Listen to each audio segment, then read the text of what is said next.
Hello friends, welcome to our channel. நம்ம இன்னைக்கு என்ன சப்ஜெக்ட் பார்க்க போறோம்னா Environmental Science and Sustainability subject GE 3451 subject கொடுக்கான இம்பார்ட்டன்ஸ் தான் பார்க்க போறோம்.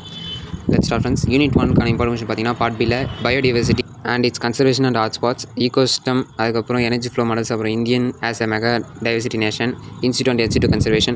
ஃபர்ஸ்ட் 3 படிச்சீங்கனாவே நம்ம பார்ட் B ல வந்து கவர் பண்ணிக்கலாம். நெக்ஸ்ட் பார்ட் A வந்து endangered and endemic species of India. அதுக்கப்புறம் environment என்னன்னு பாருங்க. கொஞ்சம் பேசிக் டெஃபினிஷன் பார்த்தீங்கன்னா யூனிட் 1 ஈஸியா என்னன்னு கவர் பண்ணிக்கலாம். அதுக்கப்புறம் யூனிட் 2 பார்த்தீங்கன்னா Environment Protection Act, water, soil, air, noise, pollution இதெல்லாம் பற்றி கொஞ்சம் டீட்டெயிலாக பார்த்துங்க. அப்படியே ப்ரிவென்ஷன் மெஷர், அதுக்கப்புறம் எஃபெக்ட்ஸ் அதுமாரி மொத்தமாக கவர் பண்ணிங்க. அப்படின்னா தான் கவர் பண்ண முடியும்.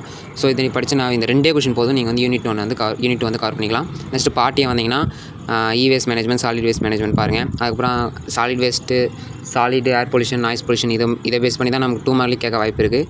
ஸோ இதை வச்சு நம்ம யூனிட் 2 வந்து கவர் பண்ணிக்கலாம். நெக்ஸ்ட் வந்து யூனிட் 3ல பார்த்தீங்கன்னா பார்ட் B ல Jio thermal energy, ocean energy and ocean thermal energy இதை பாருங்கள்.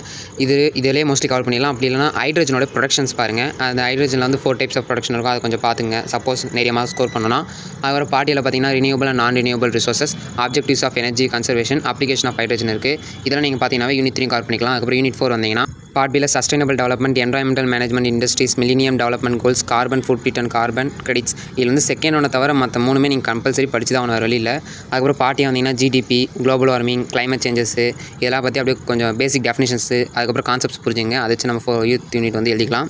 நெக்ஸ்ட் யூனிட் 5 வந்தீங்கன்னா பார்ட் B ல வந்து சஸ்டைனபிள் எனர்ஜி டிரான்ஸ்போர்ட், அதுக்கப்புறம் க்ரீன் எனர்ஜி, க்ரீன் பில்டிங், அப்புறம் என்வரான்மெண்டல் இம்பாக்ட் அசஸ்மெண்ட். இது 3 வச்சு நம்ம வந்து பார்ட் B கவர் பண்ணிக்கலாம். அப்புறம் பார்ட் A வந்தீங்கன்னா zero waste or concept, carbon cycle, circular economy, அப்புறம் சஸ்டைனபிள் அர்பனைசேஷன் என்ன, முக்கியமாக மெட்டீரியல் லைஃப் சைக்கிள், அதுக்கப்புறம் ISO 14000. இந்த கொஸ்டின்லாம் பார்த்தீங்கன்னாவே நம்ம யூனிட் 5 கவர் பண்ணிக்கலாம். இது மொத்தத்தையும் நீங்கள் ஓரளவுக்கு தெளிவாக படிச்சிங்கனாவே, கான்செப்ட் புரிஞ்சுக்கிட்டிங்கன்னா இதை நீங்கள் எழுதணும்னாவே பாஸ் ஆகிடலாம். 60 to 70% மார்க் எடுத்துடலாம்.